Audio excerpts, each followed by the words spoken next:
Hello, my name is Duarte. I'm a tourism professor at NC State, and I have been for the last few years establishing a really enriching relationship with the University of Corunha in Galicia, Spain. And I had the opportunity to give this lecture to their tourism program last week, and I thought I would record it in case other colleagues and programs might find it helpful. So here we go. Um, to begin, I'd like to mention that tourism experts, tourism thinkers have traditionally advocated for two camps of thought. On one hand, more of a top-down approach that involves strategic thinking from government and experts and the partners, investors in the formal tourism sector. So that's more of a top-down tourism approach. And then some of us have instead counter saying that more of a grassroots approach is likely to generate more benefits to the locals and a more genuine kind of tourism. And so these two camps have disagreed with each other for some time. The initial model, the top-down model, tends to generate tourism-induced socioeconomic apartheid systems, like here, this image from Puerto Vallarta, where some of our people in our lab have documented how these formal resort kind of tourism model brings in international tourists. They spend a bunch of money, but the communities neighboring these resorts have no meaningful and legal way and dignified way to tap into the tourism economy. They're literally prohibited from coming into these enclaves. So in these areas, some NGOs and some tourism academics have tried to create grassroots tourism microentrepreneurship to like feed a little bit on the scraps of the tourism economy, but very little money is captured, earned by locals in this manner because most tourists are hoarded to stay in those enclaves. And when they do this, it often is in a not a very dignifying kind of way. And so in our lab, we've been thinking through this problem and understood that one and the other were not the best ways to accomplish this and looked around for solutions. And so the one place we landed was on the context of kind of advocacy for permaculture that also emerged like tourism from this dichotomy where there's some mass-produced commodity agriculture research and advocacy and business practices that are generally detrimental to the environment. The farmers themselves are usually precarious members of these agricultural systems. The animal welfare and the fields and the food are not very healthy. And so it's got a list of negative aspects to that kind of top-down agriculture model. And then there's small-scale sustainable local agriculture that struggles to survive in the agricultural and food systems. But so permaculture has a lot of literature, and we looked into the principles and to the theory and scholarship behind it, and we were decided that it was a good theoretical framework to adapt to tourism and see to what extent it can thrive. And so this approach proposes, here you have, and you're welcome to look into this. We've published now quite a bit on permatourism, so you can look at the details there, but essentially it focuses on proposing that there is a possible synergy between grassroots microentrepreneurship and the formal tourism sector, and namely the hospitality sector and food and beverage sector and attractions and private and public attractions. So just like in permaculture, in the context of agriculture, where farms that are following this approach have several sections that are interacting with each other in a symbiotic way. In permatourism, we also define zones, and these are sections or aspects of the tourism destination system. And, it starts with anchor attractions at the center of these model. And then you have local government and civic and nonprofit organizations. And then there's the private tourism sector. And then there's these micro entrepreneurs that often are modestly formalized. Maybe they are informal. Maybe they are just very small. And they are generally representing a closer interpretation of local culture and local knowledge. And then there's the local population. And so we've done now a lot of research and engagement with destinations, and believe that when destinations are able to integrate micro entrepreneurs in the tourism offer, in the tourism system, then they become more genuine and they become more unique. And as a result, they become more competitive. And also we found that way, these local micro entrepreneurs are able to capture income from tourism, and they're able to also have a voice in deciding how the destination evolves. So it becomes kind of a win-win-win situation. At NC State, we're privileged to collaborate very closely with our destination in this county called Visit Raleigh. And so as an academic exercise, we created a map showcasing how we create these kinds of synergies between micro entrepreneurs and several formal sector partners. So one of the things we do, as you see there on the handshake number one, is a type of connection. That's the connections that we create between farmers and local restaurants. We have a lot of famous local restaurants, a lot of celebrated chefs, and they like to source from very nearby farms produce and meats, so that these foods, these ingredients are collected fresh and brought that same day to the restaurant.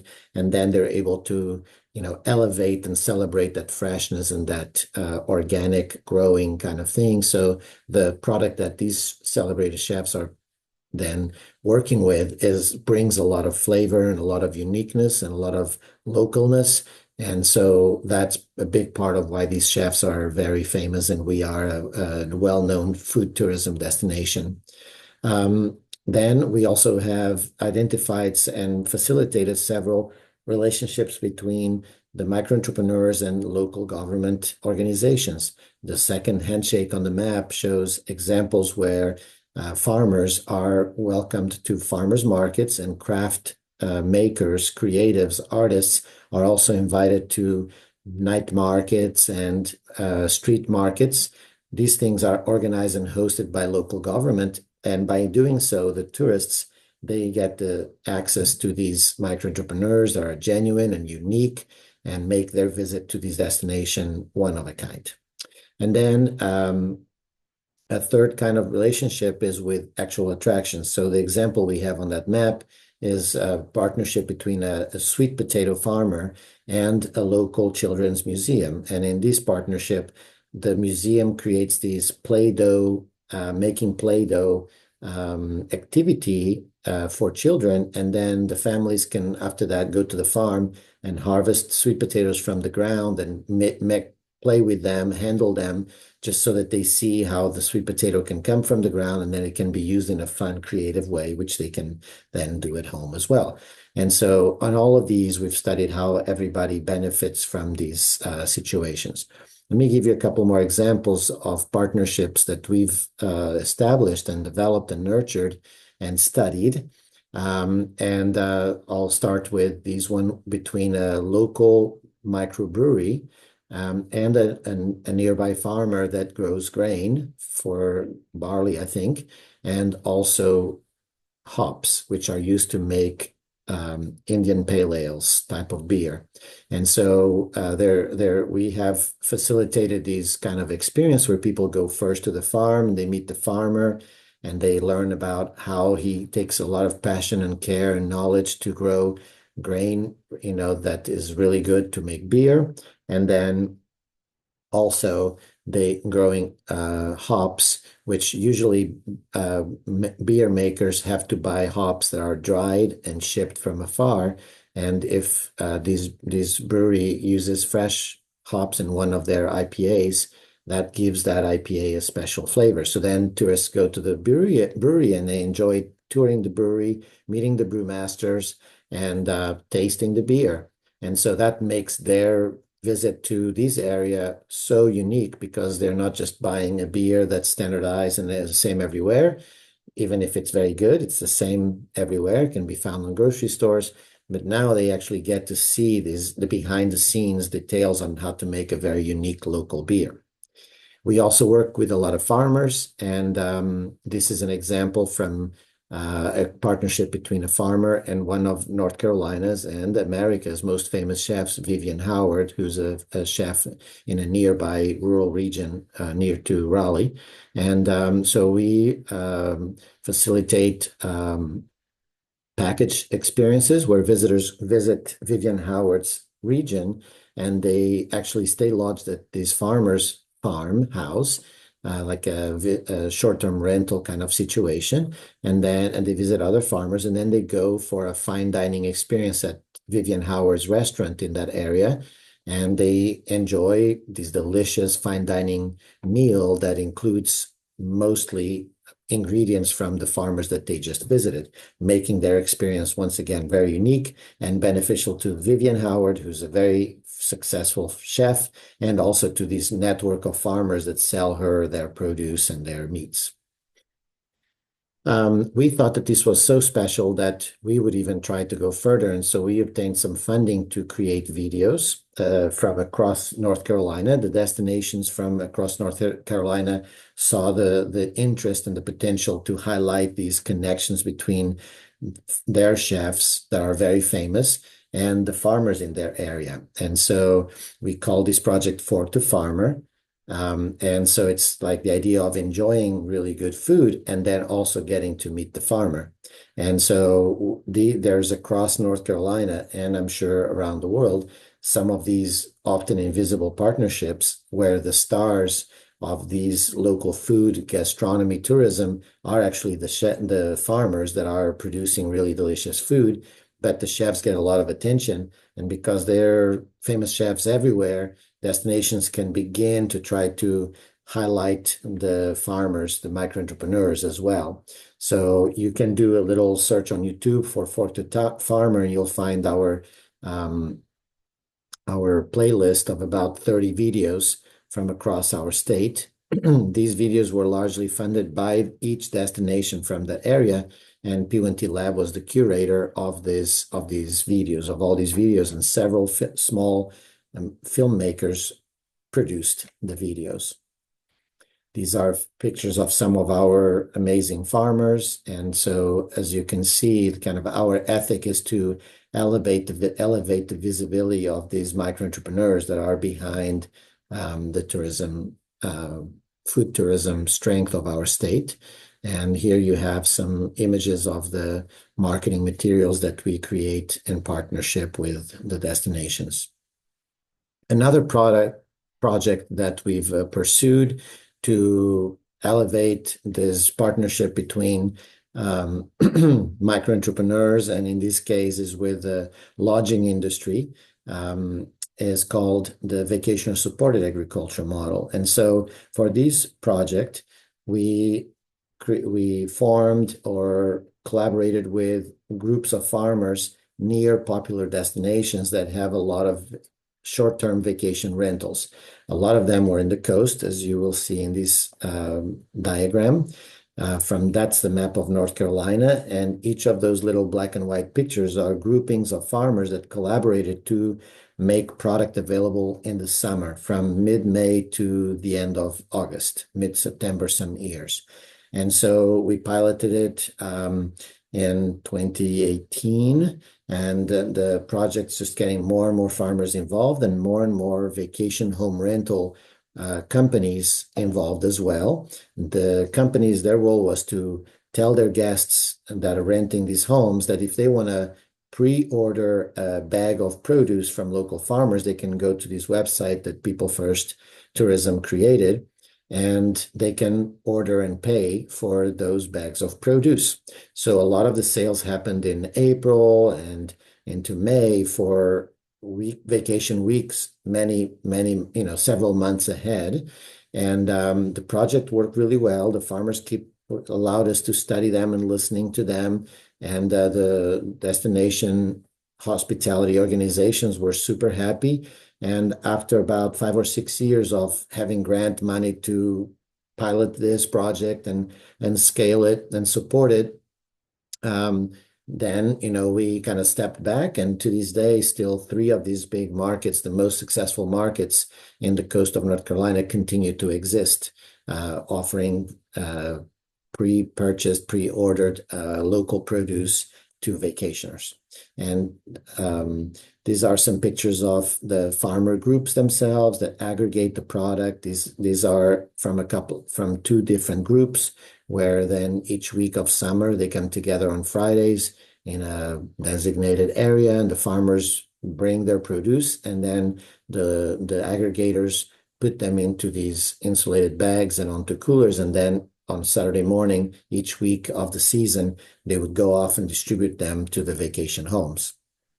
This is a picture of another happy farmer that was one of the coordinators of the group in the northernmost portion of our coastal area. Okay, so now I've given you a brief overview of permatourism and how we have been able to implement permatourism by creating functional partnerships, first from microentrepreneurs and chefs and restaurants, and then another one is between microentrepreneurs and hospitality companies. And so to what extent then is this important? Is this just what we think, that the tourists really like to have this connection with locals? So I'd like to share with you a little bit of evidence that we have to report to show that indeed tourists care a lot about the hyper-local ethos or vibe of their tourism experiences. So in P1T Lab, as I mentioned before, we study these things, and we study them by supporting them. We adopt a participatory action research approach. So one of the things we're very active on is on marketing genuine hyperlocal experiences to visitors across North Carolina and also outside of the country, but largely in North Carolina. And so since we do this, we have access to a lot of tourists, several thousands every year, that buy tickets from us to go to do these experiences. So once they do the experiences, every week we offer 4 or 5 experiences across destinations in North Carolina, then they all get an email asking them for feedback. And the email is through Survey Sparrow, and you can see a screenshot of what our tourists get after they do these experiences. And then we use an artificial intelligence machine to analyze all of those data and determine, how related is the tourist satisfaction with their hyper-local nature. What makes tourists really like these kinds of experiences.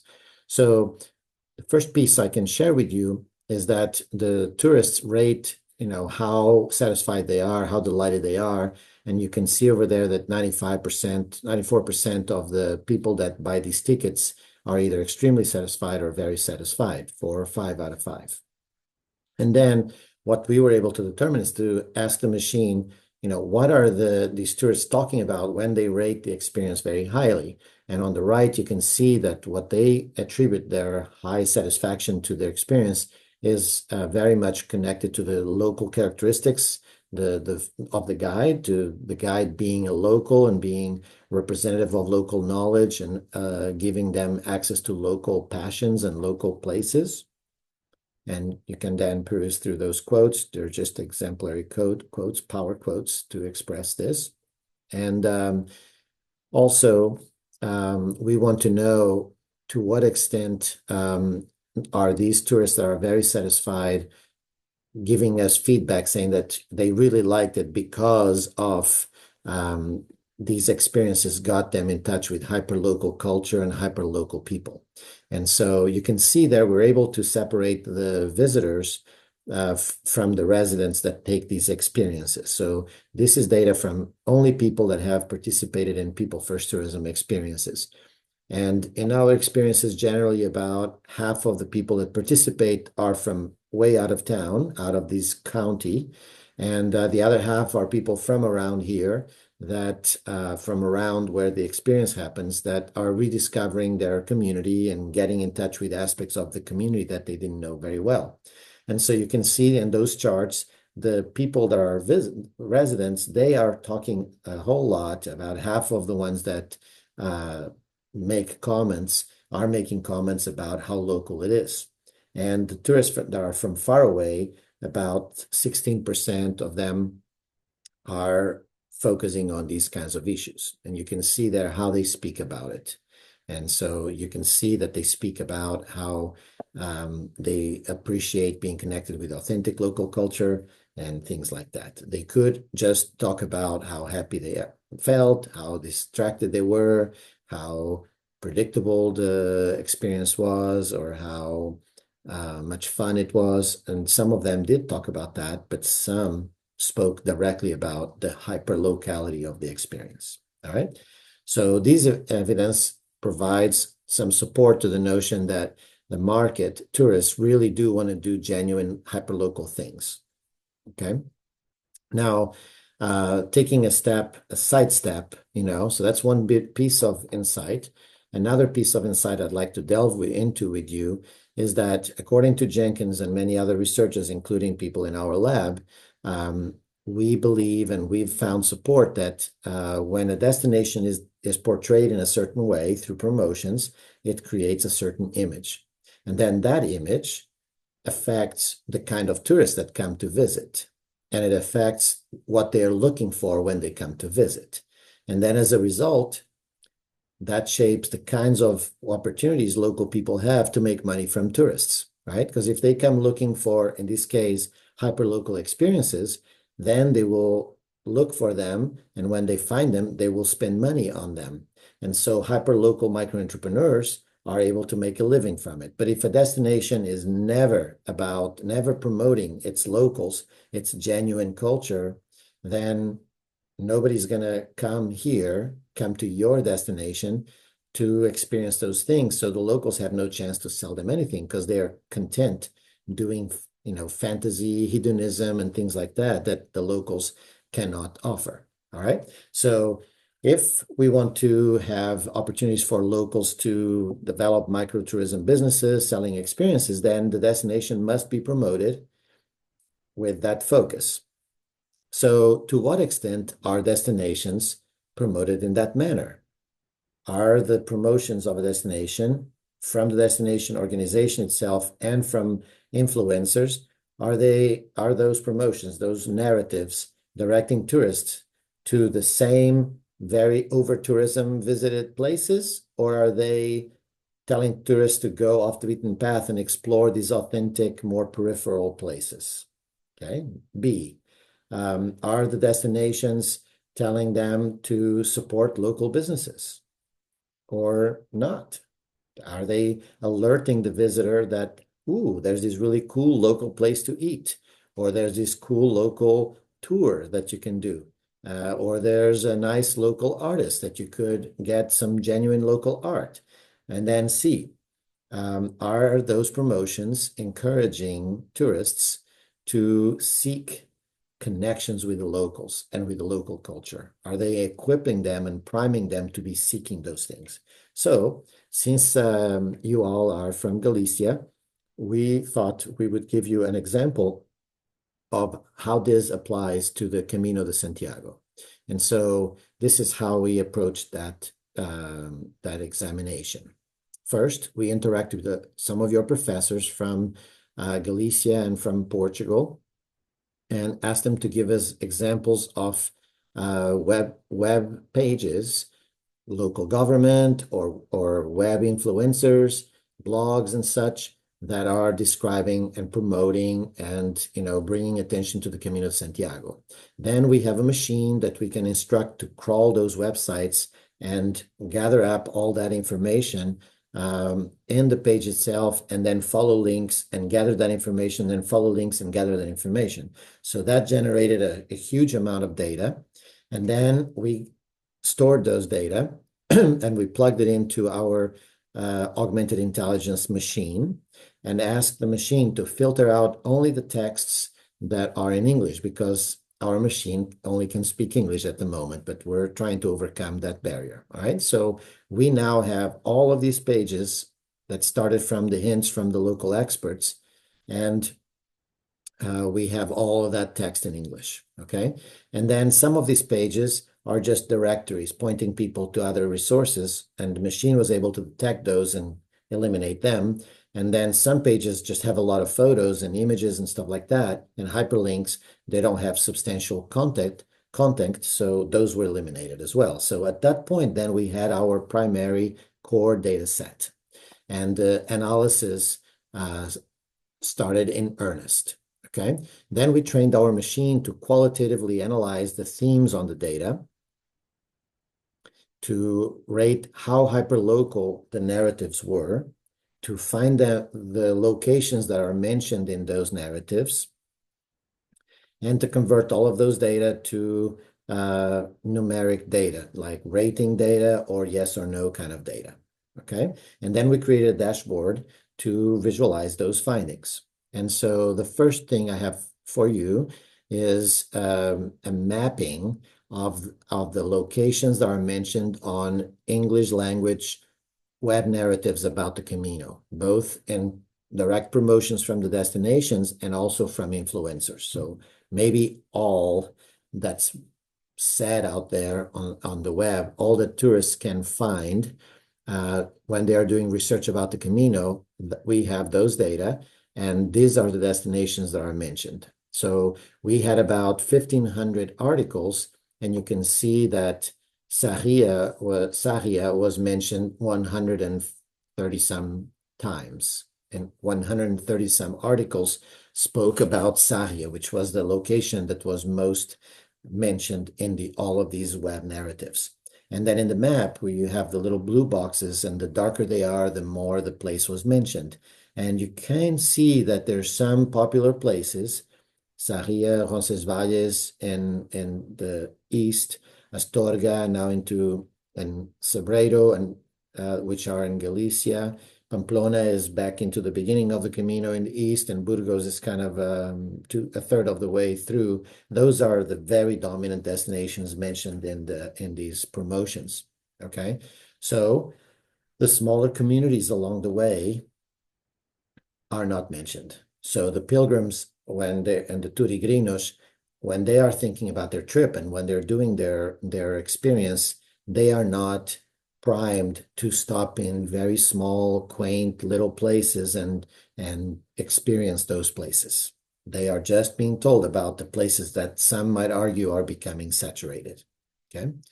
Then another analysis that we did is, to what extent do these narratives describe and point out and recommend micro-entrepreneurial businesses along the way? And once again, you see that there's 1,500 articles, and 282 of those articles encourage people to look into like food and beverage kinds of businesses. Okay, good things to eat, authentic things to eat, what the wine is like, issues like that were mentioned in 282 articles. So all the other articles, more than 1,000, did not mention anything about local food and local beverage. Okay, and you can see how the other types of tourism microentrepreneurship businesses, those kinds of things were more or less mentioned. So in general, we're finding that a lot of the narrative is not conducing, encouraging people, turigrinos, people researching the Camino, to patronize hyperlocal businesses. And then lastly, we are able to ask the machine as well, to what extent do people's comments reflect information about the unique local culture and the unique local people? Okay, and this machine uses a large language model. It is able to make sense of these questions and look through all of those 1,500 web pages and rate them, with 5 being this page is really about hyperlocal culture and hyperlocal connections. That would be a 5, and then a 0 would be not at all about that. Okay. And so you see that only 28% of the pages found, so a little bit over a quarter of them, are encouraging the readers to think about local culture and to be primed to look into that. And I picked these quotes from the many, many hundreds of quotes to give you a power example of the best, examples, or some of the best examples on how this can be done in narratives and how it is being done in just a few of the narratives. So the answer overall is that the Camino, the content out there about the Camino is not really drawing tourists' attention to the less visited, the less saturated communities along the way. It's focusing largely on the very famous places already, getting a lot of attention. Maybe people do layover days in there and spend more money and visit more. Okay. We also found that this narrative doesn't really bring very consistent attention to small local businesses. And we found that only about a quarter of these articles are talking about the uniqueness of the local culture and the importance of connecting with local people. Otherwise, they are not related to that at all. They're related about self-development and famous people and maybe the landscape in general and the experience of doing it in general and how to stay safe, things like that, but not coaching the prospective tourists to do their Camino in a hyper-local connected kind of way. Okay. So that's all I have for you. I hope you enjoyed learning about the permatourism model, its examples and evidence from connecting the informal sector with formal sector partners in win-win kind of partnerships. So the conceptual part, but also practical examples, and then the evidence that we have now in several aspects of these approach, where we leverage AI to analyze unstructured data and learn about what's really going on with the tourist's mind and with the promotions of these destinations. Okay, so thank you so much for listening. I hope this was helpful.